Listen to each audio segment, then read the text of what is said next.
Gracias, Imar. Gracias, Víctor Hugo, por esta cobertura. Efectivamente, creo que estamos dejando en el olvido esta fecha sumamente importante, pero no está de más el rememorar, y creo que el espacio que tenemos aquí en la radio va a ser importante para poder compartir con todos los que están escuchando qué debemos celebrar, qué debemos recordar.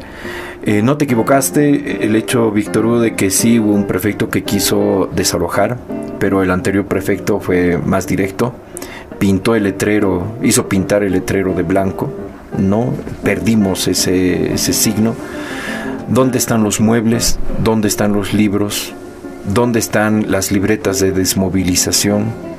Entiendo que una parte ha ido a parar al sindicato de la prensa, pero está durmiendo en realidad allí para de repente perecer y desaparecer para siempre.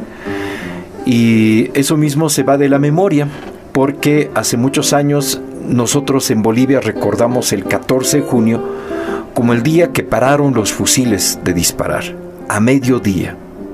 El acuerdo llegó el 12, llegaron los dos países en Buenos Aires el 12 de junio y determinaron justamente que el cese de hostilidades debía ser el 14, a las 12 del mediodía. Todos estaban esperando en las trincheras y todavía hubieron enfrentamientos y todavía en algunos sectores siguieron disparando toda la artillería que tenían. Pero a las 12 del mediodía tuvieron la orden de no acercarse ni compartir con el enemigo.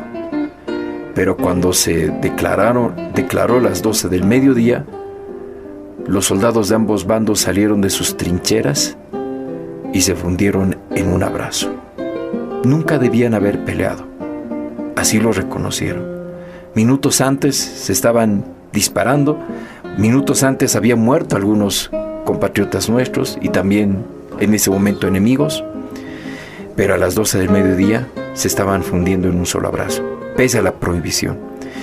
Y en Bolivia y en Oruro nosotros celebrábamos cada 14 de junio, de ahí viene el tema de la avenida cívica, porque en los años 40 en realidad la compañía minera Oruro donó esa extensión de lo que le correspondía para que los excombatientes puedan tener un lugar para hacer su desplazamiento. Y no solamente los excombatientes, las viudas de guerra. Y cada unidad con su estandarte correspondiente. Boquerón, Nanagua, Villamontes, Kilómetro 7, y las viudas y los minusválidos de la Guerra del Chaco. Los años pasaron, los beneméritos fueron mermando en su participación. Todavía hasta hace unos 10 años atrás teníamos las celebraciones en la plaza. El último presidente de la FEDES Chaco, uno de los últimos presidentes, don Ernesto Espíndola, que hemos tenido oportunidad de hacerle una entrevista incluso a él, ha sido de los últimos que ha estado todavía en el atril dando su mensaje por el 14 de junio.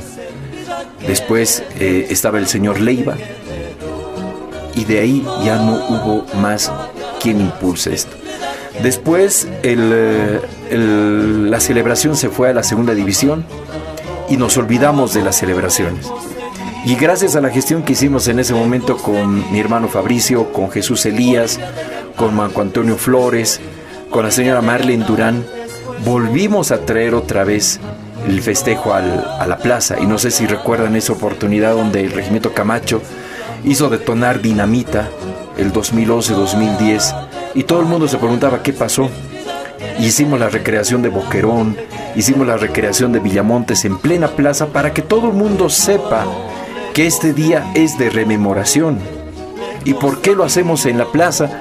Porque la plaza fue el lugar más importante para las generaciones que salieron al Chaco, porque el año 32 el prefecto de Oruro, el general Quintanilla, despidió a los contingentes que se iban a la guerra del Chaco desde la plaza principal. Y por eso tiene un hondo significado el hecho de hacerlo acá en la plaza. Lamentablemente ha ido mermando, esta celebración. El año pasado hemos participado junto a la Segunda División de Ejército, coordinado con la Secretaría de Cultura del Gobierno Departamental, el Gobierno Municipal a través de la Secretaría de Cultura, donde hemos hecho el concierto de la Orquesta Sinfónica en la noche, pero también participamos con el Colegio Nacional Simón Bolívar el Liceo de Señoritas Pantalón de Alense y la escuela, ahora Colegio Unidad Educativa Jorge Oblitas. ¿Por qué estos tres? Porque los estudiantes del Colegio Bolívar voluntariamente se presentaron para ser parte de la guerra. Se presentaron toda una generación. Y las señoritas del Liceo Pantalón de Alense fueron sus madrinas de guerra que les entregaron el detente en el pecho. Y se fueron marchando, pasando por el frontis de su colegio. Hay una foto memorable de ese hecho. Y bajaron a Murguía para despedirse de los andenes del ferrocarril. Y ahí un profesor vio esta escena, Luis Mario Careaga, que era profesor de la escuela Jorge Oblitas, y volvía enojado porque decía: estos son unos valientes, pero hay muchos maricones que no quieren ir a la guerra, y disculpe por el término, pero así lo dijo. Y animó a unos niños de 8, 10 y 12 años, impulsados por otro niño de 12 años llamado Pedro Zelaya, que en ese momento dijeron: ustedes deberían ir a la guerra. Y se fueron al ferrocarril y se subieron al tren. Y de los 6 niños que se subieron al tren, 2 los encontraron en Machacamarca y los obligaron a volver. Los más pequeños, los de 8 años. Los obligaron a volver a pie. Uno de ellos murió en el camino de cansancio. Los demás llegaron a Uyuni, y Pedro Zelaya y su otro camarada llegaron hasta Villamontes. Esos son los hechos, Víctor Hugo, que tenemos que recordar el día de hoy.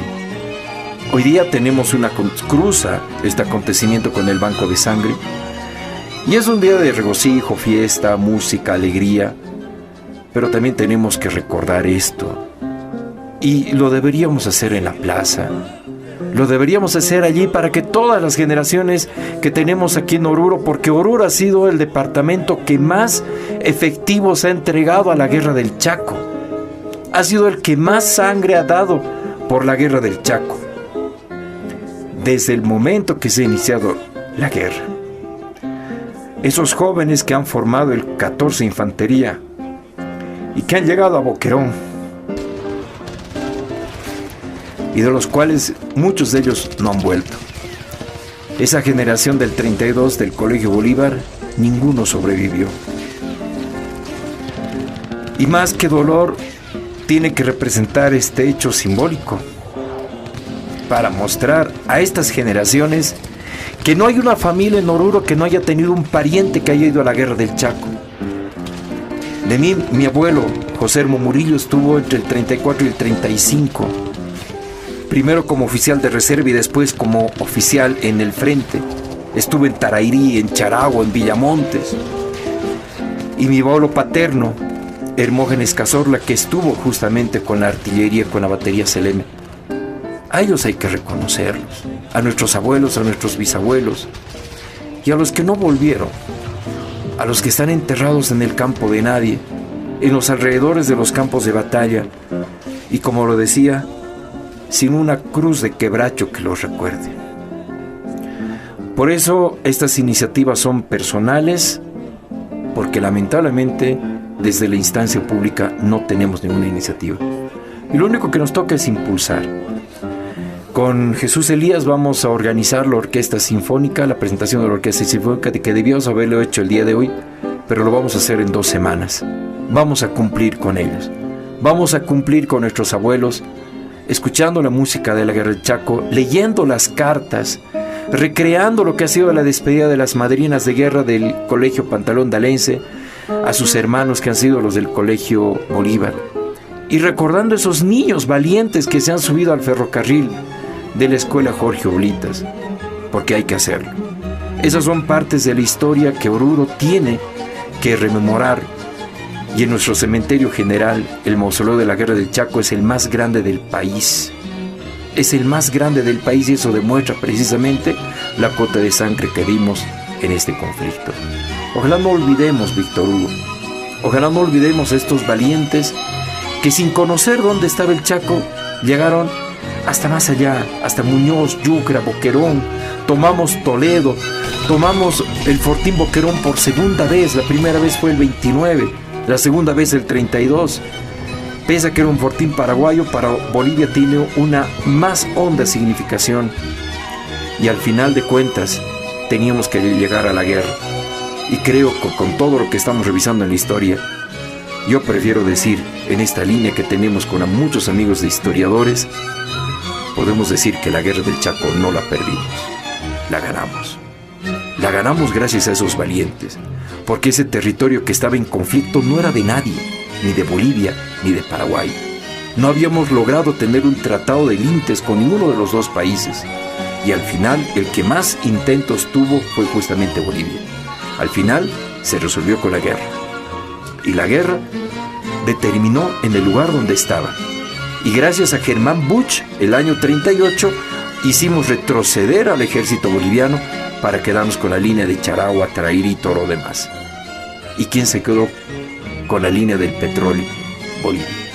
Ahí podemos decir que ganamos la guerra del Chaco, pese a que la causa de la guerra no fue el petróleo, fueron los límites que no estaban definidos, pero la consecuencia fue el petróleo. Y creo que esa es la tendencia que tenemos. Y es nuestro homenaje a esa generación que ha ofrendado su vida, que todavía los veíamos marchar hasta hace pocos años y que lamentablemente ahora los hemos olvidado.